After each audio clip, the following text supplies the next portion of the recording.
Шу ауданында таэквондодан жарыс өтті. Спортшылардың басын қосқан спорт бәсекесі Жамбыл облысының 80 жылдығы мен тәуелсіздік мерекесіне орайластырылған.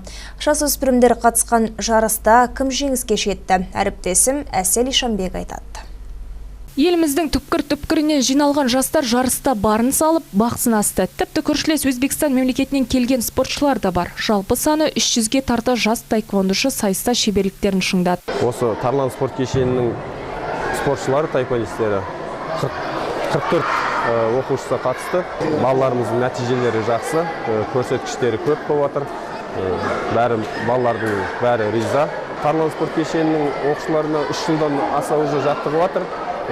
Жан-жаққа қалаға шығып отырамыз. Командалық жарыстың нәтижесі бойынша шулық таэквондошылар бірінші орынды иеленді. Ал екінші орынға Тараз қаласының спортшылары лайық деп танылды. Үздікшілікті алматылықтар түйіндеді. Таэквондо спортына қатысып жүргеніме 2,5 жыл болды.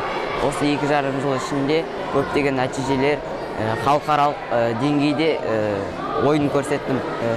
Қазақстанның қалаларынан келген спортшылардың арасында 41 килограмм салмақ дәрежесінде 12-14 жас аралығында бірінші орынға алдым. Жарыс соңында әдеттегідей жеңіс тұрағынан көрінгендер марапатталып, бағалы сыйлықтар табысталды. Әсел Ишанбек, Ұлжан Таласқызы, 7-7 Ньюс, Шу ауданынан.